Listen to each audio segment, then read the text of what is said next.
tem em mãos Defensores, a melhor defesa e No Princípio. Sejam muito bem-vindos ao Eu Leio o Gibi. Meu nome é João e hoje é dia de resenha.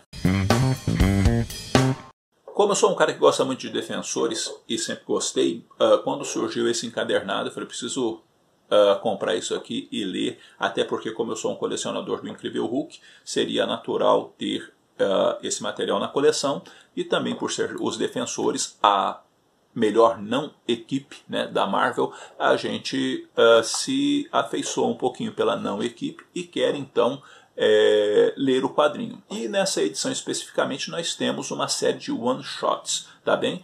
Um do Hulk, um do Doutor Estranho, um do Surfista Prateado, um do Namor, e aí finalmente a história dos Defensores fechando essa série de one-shots, tá bem? A partir disso nós também temos os roteiristas, no caso o Al Ewing, o Chip Zdarsky, o Gary Duggan e o Jason Latour.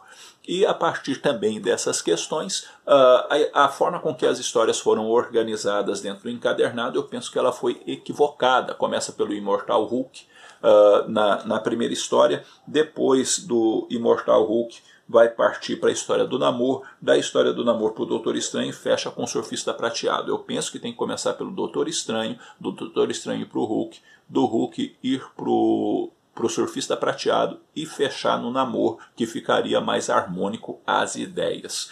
A partir disso também, e desculpe estar falando tanto a partir disso, né, vamos corrigir isso aí, o que acontece dentro da narrativa é que a história do Imortal Hulk é bacana, a história do Doutor Estranho é bacana, a história do Namor é razoável e a história do Surfista Prateado também é razoável. Depois vai fechar o arco essa série de histórias com a história dos Defensores em si, que não agem como Defensores em si em momento algum. Eles vão agir em duplas, o Hulk com o Doutor Estranho e o Surfista Prateado junto com o Namor. E a partir dessas questões aí que eles vão apresentando, né, cada um vai cuidar de um elemento que está para salvar o futuro, como também para salvar a existência.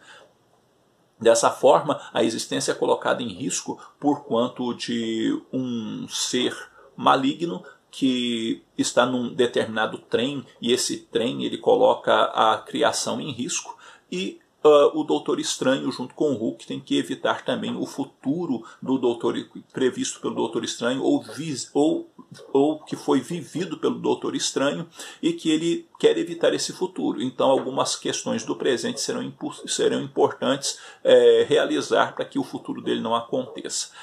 O encadernado em si não é um encadernado ruim, mas também não é um encadernado bom. Eu achei a leitura juntando o todo assim razoável para boa, tá? Mas não algo essencial, não algo maravilhoso, não algo tão bom quanto eu gostaria que fosse quando se fala de Defensores, tá? A proposta ela caminha bem, em alguns momentos as histórias são bem desenvolvidas, noutros nem tanto, e eu queria mais de Defensores quando se juntasse os quatro realmente como equipe para fazer algo realmente juntos, e isso necessariamente acaba não ocorrendo no encadernado. Então, se você não leu esse quadrinho, você pode deixá-lo para depois, na minha opinião, e investir sua grana, até porque o quadrinho custa R$ 26,90, né?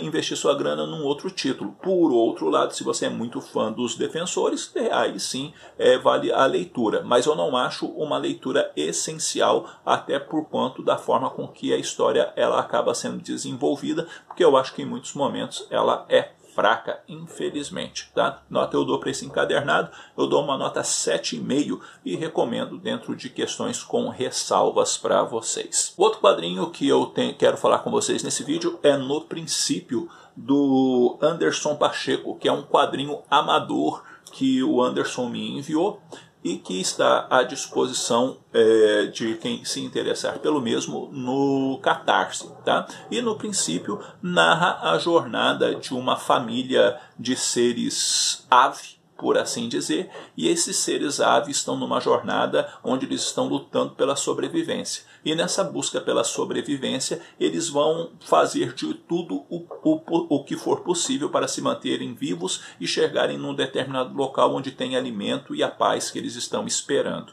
Por quê? Porque o mundo passou aí por uma guerra e está tudo virado de ponta cabeça e está tudo muito difícil para eles. Então eles vão passar por sofrimentos, vão passar por angústias, vão passar por coisas tortuosas e vão ter uma certa intervenção divina em favor deles num determinado momento, a fim de que, pelo menos, se possível for, alguém da família ou parte da família possa sobreviver graças a essa intervenção divina. É um quadrinho que vai falar de livre-arbítrio, que vai falar de escolhas e que vai falar também das coisas difíceis que se passa nessa vida e dos desafios que se enfrenta e quanto muitas vezes nós sofremos e padecemos diante de circunstâncias que nos atingem, que nem foi a gente que provocou.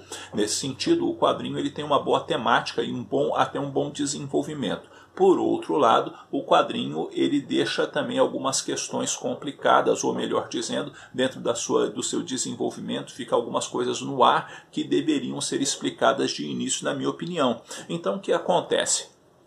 O quadrinho, como vocês podem observar, né, no princípio tem uma capa que eu acho que não foi a melhor escolha. Tem aqui uma tentativa, né, de explicação de mais ou menos o que é a Trindade no caso, e eu acho que a capa tinha que ser mais colorida e não esse preto assim da forma com que está. Eu acho que ela não é atrativa, na minha opinião. Aqui atrás, na contracapa, está escrito em hebraico Bereshit, né, que é no princípio, que é o primeiro... a primeira palavra, tá, da Bíblia em hebraico no Antigo Testamento, tá? E nós temos um poema no começo, tá? Tem um poema e aí vai apresentar, pelo que eu entendi, o ato criador, tá bem? E a partir desse ato criador, depois que tudo acontece no elemento de criação, vai então começar, faça o que tiver que ser feito, capítulo 1, que é a história que eu disse com os seres ave, tá bem? A partir disso a história vai ter ali o seu desenvolvimento. O que eu acho é que o quadrinho ele tinha que ter uma capa diferente, mais chamativa, e que tinha que ter uma sinopse, tá bem? Uma apresentação, uma introdução ao que é a história, e não tem. Tem um poema. Eu acho que esse poema ele poderia muito bem ter sido encaixado dentro dessa parte que não tem falas, tá? Encaixar ele ali e colocar embaixo uma nota dizendo que é um poema da pessoa assim, assim, assim, assado.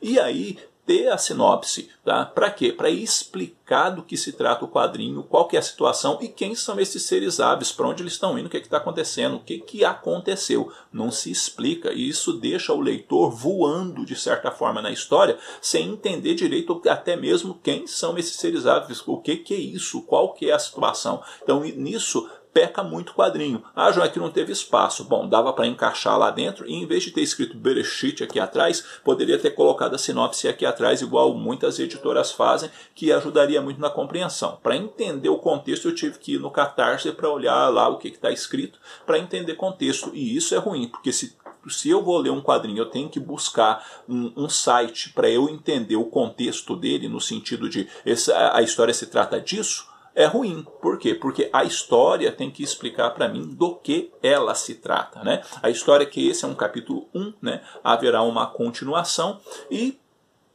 enquanto quadrinho amador é uma boa proposta, enquanto quadrinho amador é uma boa caminhada e um bom começo do trabalho do Anderson Pacheco. Mas há essas ressalvas e essas observações que eu acho que devem ser prestado mais atenção, tá? Tenho nada contra necessariamente a questão de ter aqui a questão da Trindade, isso não é nada disso. Eu só acho que a capa, quando você olha para um quadrinho, por exemplo, você olha isso chama a sua atenção e você fala, opa, parece que tem coisa interessante aí. Mas assim ele não é chamativo. E sim, a gente, embora a gente não deva comprar o gibi pela capa, a capa chama a atenção da gente. Por quê? Porque a aparência nesse sentido da capa conta muito para a pessoa de repente querer olhar, folhear e se interessar pela história, tá? Como eu disse, está à venda no Catarse. E que nota que eu dou para esse quadrinho? Eu dou uma nota 7, tá bem? Dou uma nota 7 e acho que no volume 2 seria bom se observar algumas coisas, entre eles colocaria um anteriormente e dar uma situada boa no leitor, para que o leitor entenda melhor qual é a abordagem do quadrinho e do que exatamente ele se trata. Tá bem? É um diálogo interessante também com o sagrado e com propostas teológicas, digamos assim, que ajudam aí na reflexão, ok? Bom, galera, é isso daí. Eu vou ficando por aqui. Eu espero que esse vídeo tenha tido alguma utilidade para vocês. Se você não é inscrito no canal, inscreva-se, dê uma força para o canal crescer. For fazer suas compras na Amazon e quiser ajudar esse que vos fala, link na descrição do vídeo. E faça parte do nosso grupo no Facebook, também siga a página do Eu Leio Gibi no Instagram. No mais, eu vou ficando por aqui. Um abraço forte em todo mundo. Até a próxima.